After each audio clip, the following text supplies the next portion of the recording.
The war in Ukraine has been going on for years now, and despite countless rounds of talks, sanctions, military aid packages, and international mediation, it continues to grind on with devastating consequences. Families have been torn apart, cities reduced to rubble, and millions displaced. The question that many people are now asking is whether the United States has the power, the strategy, and the political will to bring this war to an end.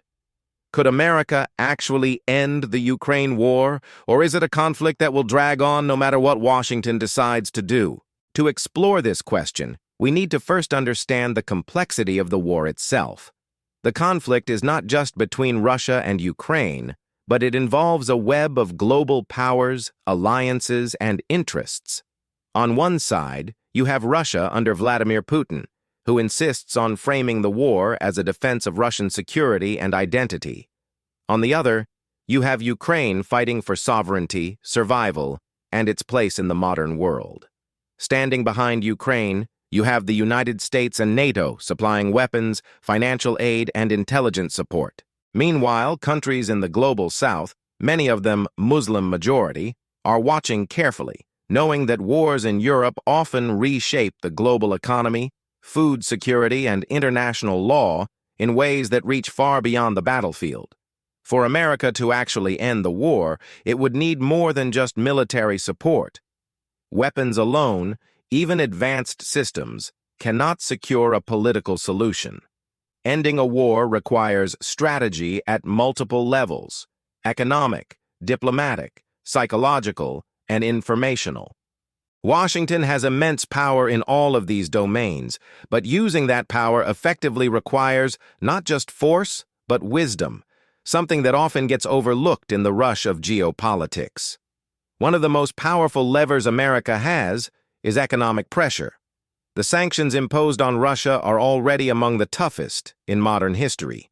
Russian banks have been cut off from global systems, energy exports have been targeted, and technology transfers have been restricted.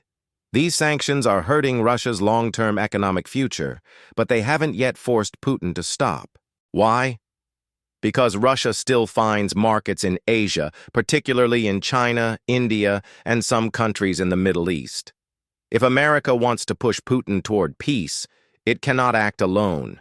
It needs to work with these other regions, not against them. That means showing Muslim countries, African nations, and Asian powers that peace in Ukraine benefits them as well, whether through stabilized food prices, energy markets, or trade opportunities. Another angle is military. The U.S. has already sent billions in weapons to Ukraine, including advanced air defense systems, artillery, and drones. Some argue that if America gave Ukraine everything it needed, fighter jets, long-range missiles, and endless ammunition, then Ukraine could win outright. But wars are not just about weapons. They're about morale, logistics, political unity, and long-term sustainability. Flooding Ukraine with arms might escalate the war further, potentially dragging NATO into direct confrontation with Russia, which could risk nuclear escalation. So the challenge for Washington is how to strengthen Ukraine enough to defend itself and pressure Russia without tipping the balance into global catastrophe. Diplomacy is where America has perhaps the greatest untapped potential. Despite all its talk about supporting Ukraine, Washington has been reluctant to directly negotiate with Russia. The logic has been that peace talks should be between Moscow and Kyiv, not forced by outside powers. But the reality is, no war ends without outside mediation, and often it is the superpowers that hold the keys to compromise. If America truly wants to end the war, it will need to engage in diplomacy that brings in Russia, Ukraine, NATO allies, and other major powers. That might involve hard conversations about security guarantees, NATO expansion, sanctions relief, and territorial disputes. None of these topics are easy, but ignoring them will not make them disappear. One area where Muslim voices can play a unique role is in mediation. Historically, Muslim leaders and nations have often served as neutral brokers in conflicts where East and West could not trust each other. Turkey, for example, already played a role in mediating the grain deal that allowed food shipments to leave Ukraine. Countries like Qatar have hosted dialogues for other global conflicts. The Muslim world knows the pain of war and occupation all too well, and this lived experience gives it credibility when it calls for peace based on justice, not just power politics. For America, listening to these voices and involving them more deeply in the peace process could help de-escalate the conflict and make the solution more acceptable across regions. Public opinion is another tool Washington has at its disposal. Wars are not fought only on the battlefield, but also in the media and in the minds of people. Putin has portrayed the war to his citizens as a struggle against Western domination. For many Russians, this narrative resonates with old wounds of humiliation after the Cold War. If America wants to push Putin toward peace, it needs to counter that narrative, not by insulting Russians or threatening them, but by showing that peace brings dignity, security, and prosperity for ordinary people. In Muslim societies, too, the narrative matters. Many Muslims see hypocrisy when Western powers rush to defend Ukraine, but ignore the suffering in Palestine, Yemen, or Kashmir. If America wants moral credibility in urging peace, it has to show consistency in its principles, standing for justice, whether the victims are European, Asian, or Muslim. Technology is another factor. America leads the world in cyber capabilities, intelligence, and surveillance. These tools can be used to track Russian operations, disrupt supply chains, and expose corruption within the Kremlin. But they can also be used to open channels for dialogue, to reduce misinformation, and to build trust where none exists. Information warfare is already central to the Ukraine conflict, and if America uses its influence to promote transparency and truth, it can weaken the propaganda that fuels war. Some analysts argue that the war will only end when Putin himself feels cornered politically. America could aim to split Russia's elites, putting pressure on business leaders, military commanders, and bureaucrats to question whether endless war serves their interests. But this is a dangerous game. If Putin feels too threatened, he could escalate rather than retreat. That's why America's challenge is to find the balance between pressure and off-ramp. Ending the war doesn't just mean punishing Russia, it also means giving it a path to step back without total humiliation. That is the hard part of statecraft, knowing when to press and when to allow compromise. Another dimension is the global economy. The war has disrupted energy supplies, food chains, and trade routes.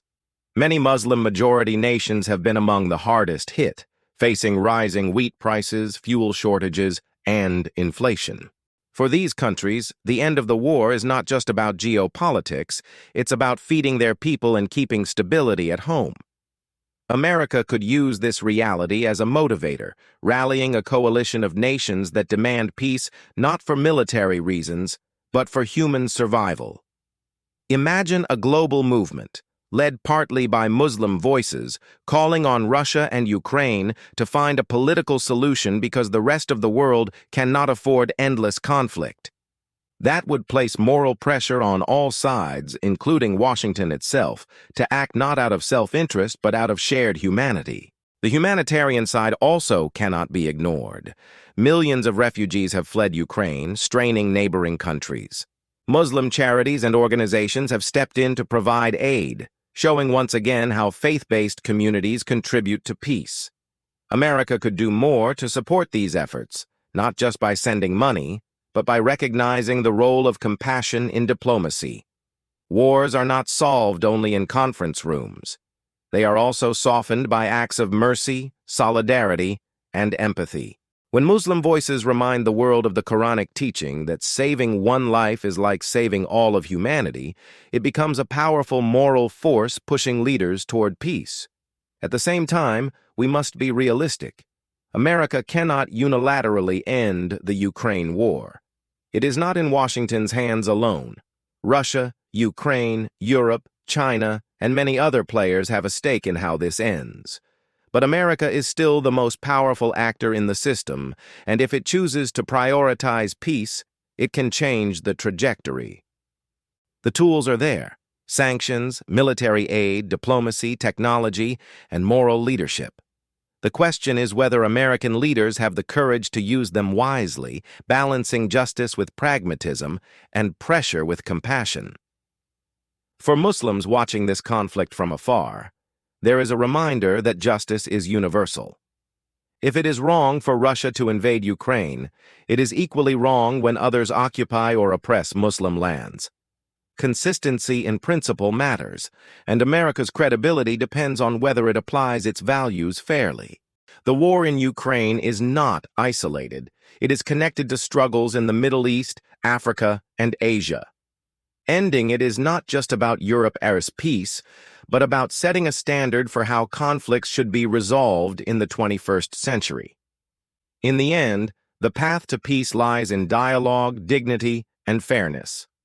America has the means to push Putin toward that path, but it must do so with wisdom, humility, and an awareness that true power is not in dominating others, but in building a just order that all can live with.